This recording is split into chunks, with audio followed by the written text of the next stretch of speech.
record this. So number 18, it says, which phrase could not describe the negative square root of 196? So when you take the square root of 196, you know what that is? I think it's 14, isn't it? Yeah, so the square root of 196 is 14. That means this is a negative 14. So think of it as this rather than that, right? A negative 14 is a rational number. You can turn it into a fraction. It is an integer, right? Positives and negatives, okay? But it is not a whole number. Whole numbers are 0, 1, 2, 3, 4, 5, 6, right? So that's why it would be letter B for that one. Okay, number 5. You graph these like you would graph a line. So forget about the less than or equal to for a minute. This is in slope-intercept form. So this is your y-intercept or your b. What's your slope? It's 1. Okay, so you're going to start with your b, up 2, and put a point there. And then with a slope of 1, you're going to go up 1 over 1, up 1 over 1, up 1 over 1. Okay, so that's your line. Is this one solid or dotted? Solid. You with me, girls? Yeah. So you draw your line in, and then how do you check where to shade it? I always plugged in 0, 0. You may plug in any point you want, but I think 0, 0 is the easiest to plug in. So we're saying, is 0 less than or equal to 0 plus 2? Is 0 less than or equal to 2? Yes. So if 0, 0 is true, then you shade on that 0, 0 side. Right, so that's all of this.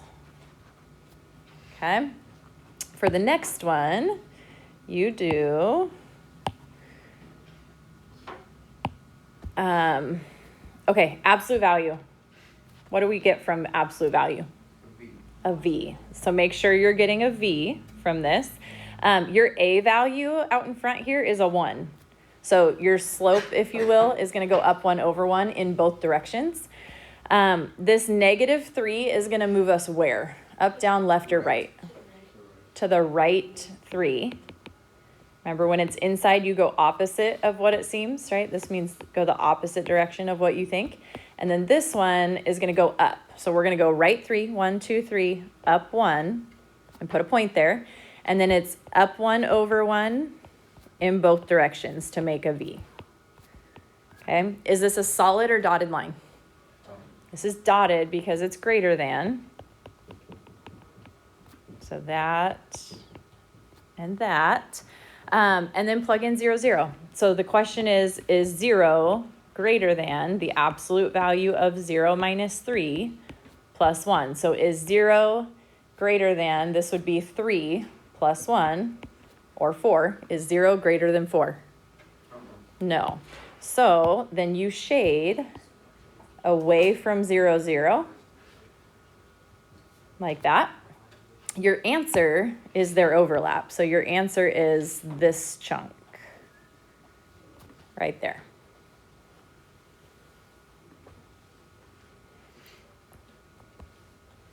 Good on that? Yeah. It's the absolute value of negative 3, which is 3, right? So make sure you take the absolute value first, and then you can add the 1 to it. Okay, number 6 says you have 10 fewer quarters than dimes and 5 fewer nickels than quarters, and then the total value is 475. I think that one's the easiest to come up with because you just say 25 cents per quarter plus 10 cents per dime plus 5 cents per nickel should equal the total of 475. Keep in mind on these types of problems, if they're talking money, then everything has to involve the money side of it, right? If they're talking the number of coins, like say they said you have 50 coins, then you would say nickels plus dimes plus quarters, N plus D plus Q equals 50, right? But when they're talking value, you need to attach a value to your variables. So that's one equation that you get. And then the second equation and the third equation says you have 10 fewer quarters than dimes. So you have more dimes than quarters, right?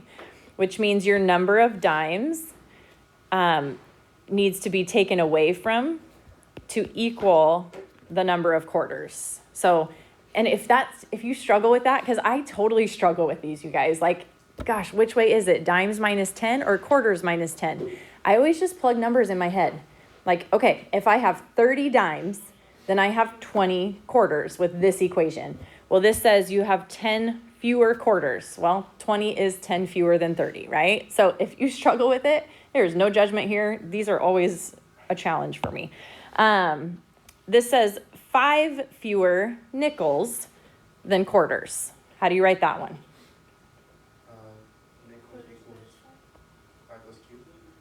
Q minus 5. Plus or minus? What are we doing here? You can do plus, but that depends how you're going to set it up then. I heard like 3 different things. Is that in here? That's down the hall. 5 fewer nickels than quarters. So you have more quarters, right? Q minus 5 equals N.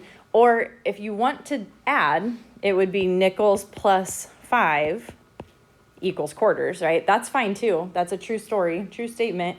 But I would do these 3 if it were me. But it's not wrong. The first one, you could have said quarters plus 10 equals dimes. That's fine too. Good on that?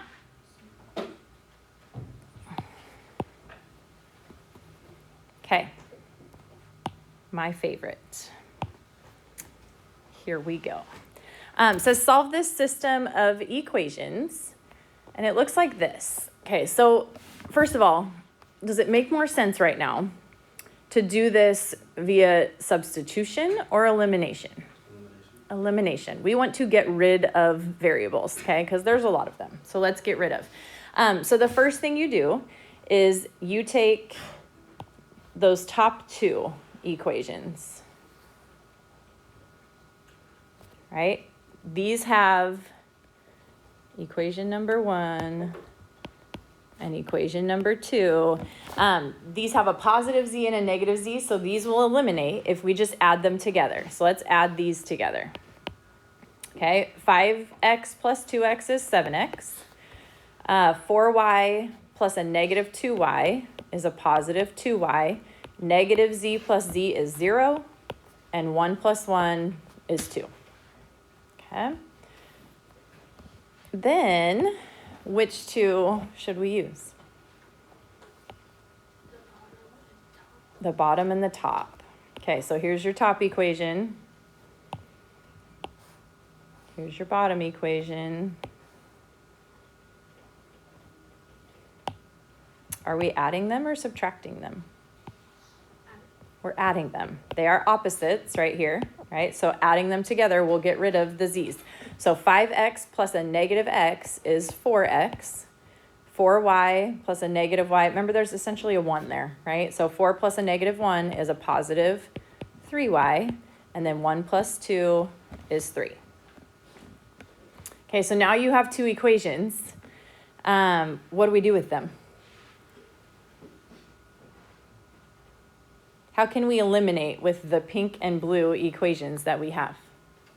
We cancel them out, like times the opposite. We got to multiply to make them opposites, right? Which is essentially going to be multiplying this whole equation. What would you do for this one?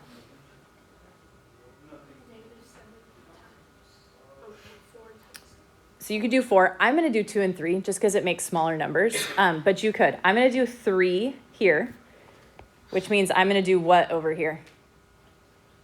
Negative 2, right? We want to make them opposites. Okay, so if we're going to do that, you go like this, right? 21x plus 6y equals 6. And then negative 8x minus 6y equals a negative 6. Okay, so now we have these two equations. What do we do with them? Add them together. So if we're going to add 21 plus a negative 8, that's 13x. 6y plus a negative 6y is 0. And then 6 plus a negative 6 is 0. And a lot of people freak out at this moment because they're like, what is that? It's totally okay. You divide by 13. What's 0 divided by 13? 0. Okay, so x is just 0. Once you know what x is, what do? Plug it back in. Now you have options. You could plug it in here. You could plug it in here. You could plug it in here. Or you could plug it in there. I would probably do this guy. So I'm going to go 4 times 0 plus 3y equals 3. So that's just 0. So divide by 3, and that means y is 1. Now what do you do?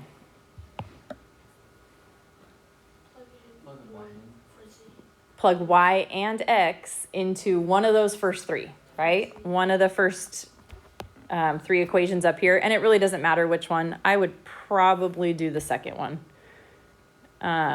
So that's what I'm going to do.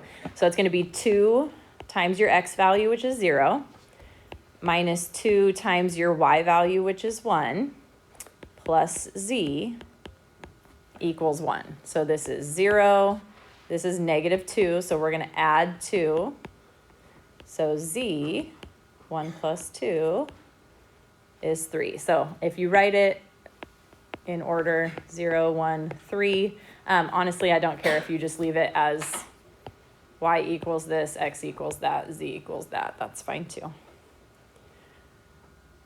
Questions on that? Those are lengthy. Okay, these guys. First of all, make sure you know vertex form. I don't have a good size here. Vertex form is y equals a times x minus h squared plus k. And it feels like a lot to have to memorize that, but I promise you, yeah. Do we also need to memorize like how to the formula to find the axis of symmetry, the fraction? Yeah. Is that on the Remember that document that I showed you Wednesday? It's in the modules, in the exam module. At the bottom of that, it tells you all the formulas that you should know. Okay. So there's a list there. But like I was saying, these, you're going to see them on your final somewhere. They're just going to have numbers plugged into them, right? So you'll see somewhere like y equals 2 times x minus 4 squared plus 3, right? That's vertex form. You just need to know, where is my HK? Where's my XY? Like, how do I use this? Where's my A? So keep that in mind. You should be able to find it somewhere on your final if you're struggling with what to do with it. So your vertex, that's your H and your K. Your point is your X and your Y. This is the one, remember in the chapter that we did it in, I said, if you at least set it up with the H and K plugged in, I'll give you partial credit because you were on your way. I'm just going to plug it all in right now because we've done it enough at this point. So 8's going to go here. A is what we're going to solve for because that's the only value we don't have right now. And then it's X, so 5, minus H, which is 3. Don't forget the squared. I feel like the squared is the thing that gets left off here all the time. And then K is 4. Okay. So simplify that. 5 minus 3 is 2. 2 squared is 4. So 8 equals 4a plus 4. So we're going to take away that 4.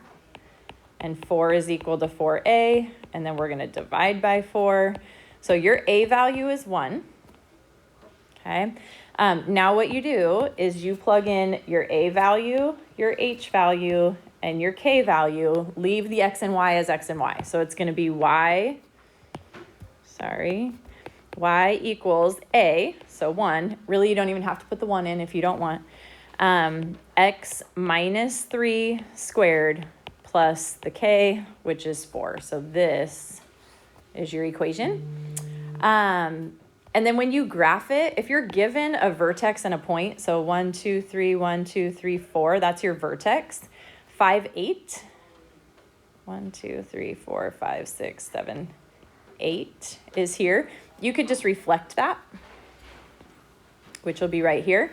But you can also do the slope one time, right? So from here, up 1 over 1 and up 1 over 1 would get you that u. Questions on that? Okay. Number 3. So this is vertex form. What's your vertex? Remember, this is h and k. -2, -1. Okay. Axis of symmetry. Well, let's plot your vertex. So -2, -1 is here. Your axis of symmetry is always that x value as an equation, right? Because it's got to go through your vertex. So what is that equation of this line? X or y? Always x equals, right? -2. It's this value, always. It's always the x value of your vertex. How do you find a y-intercept in vertex form? Plug in 0 to find your value. We don't have a c value right now, but if you plug in 0, every time, for whatever you do, if you plug in 0, you'll find a y-intercept, right? So in any form, go ahead and plug in 0. You get y equals a -0 plus 2 squared minus 1. Be careful here because that negative changes things a little bit. So this is 2 squared is 4, and it's the opposite of that. It's not -4 squared. It's 2 squared and then the negative of it. So -4 minus 1 is a -5. So your y-intercept is 0, -5. 1, 2, 3, 4, 5. I would reflect that. This is your a value, right? A is -1. So I would do down 1 over 1, down 1 over 1, and get the graph that way. So what's your maximum? What's the highest y value? -1. That's right here, right? So your maximum is -1. What's your domain? All real numbers every single time. And then your range, y has to be, is it less than or equal to or greater than or equal to? Less than or equal to that value. Okay.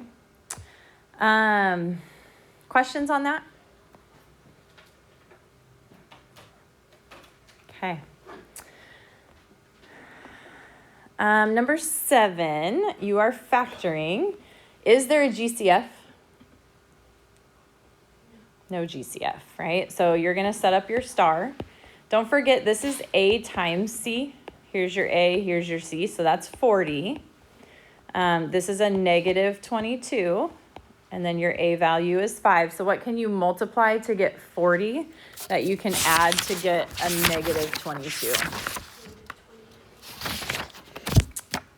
A -20 and a -2. This reduces to 1 over -4, so that's going to be x minus 4, and then this is 5x minus 2. So that would be your factored form.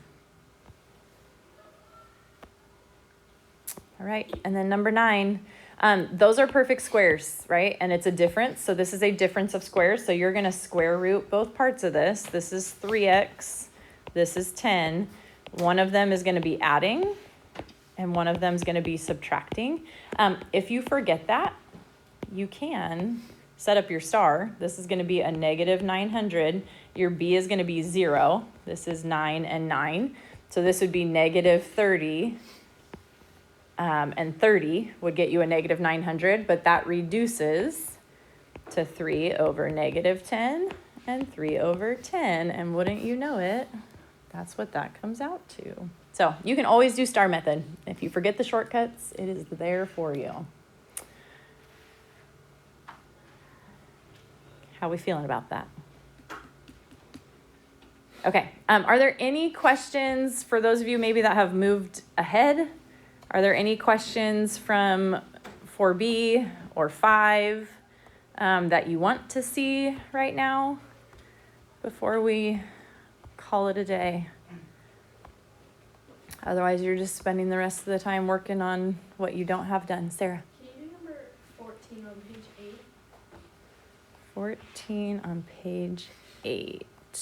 Yes. Okay, so synthetic division.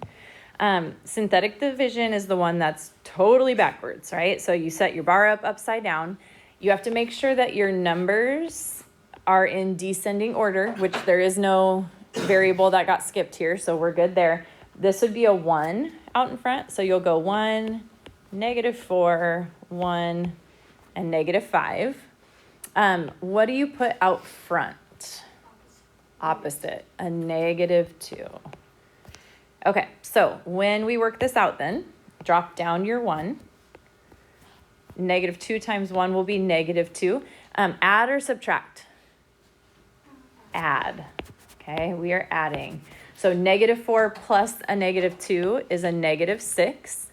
And then we multiply. That's a +12. And we're adding, so that's 13. Multiply again, -2 times 13 is a -26. And add those together, you get a -31. And then you have to set it up as your trinomial in this case. So this is your constant, which means no variable. Then it's your linear term, which means x to the first power, right? And then it's your quadratic term, which means x to the second power. So x to the second power, or 1x to the second, minus 6x plus 13 with a remainder of -31. If I did that all correctly. Let's just double check. Is that what you guys got? Yep, that's what I got too. Any other ones that you want to see while you have me? Yeah. 17 on page 9. Is that this one, the multiple choice? Which of these quadratic equations has the factor x minus 2 and x minus 3? How can you figure this out?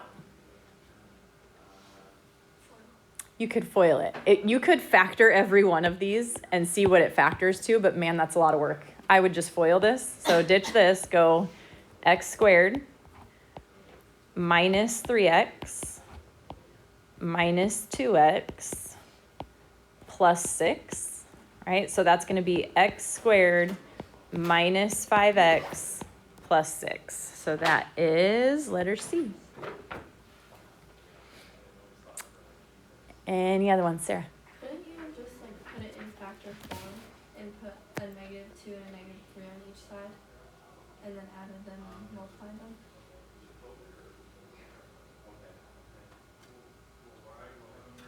I don't know what you mean by that. Like, couldn't you have done the star method and put? Right, but if you did the star method, you'd have to do it 4 times, right? So you could do that. You could do star method for all 4 of them. Well, I put like I did star method and I put -2 and a -3, and then I added them and then I subtracted. You did that? Yeah. Ah, I see. And then you multiplied them together to get the 6 and added them together to get the -5. Yeah, yep, totally. That works.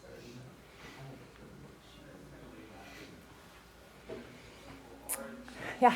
For 20, did we do foil? You don't have to foil that because it's already factored for you and we're looking for the zeros. So it's going to be the opposite of that, so -3, and the opposite of this, so -4.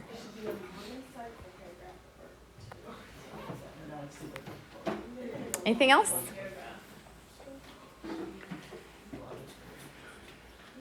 Okay.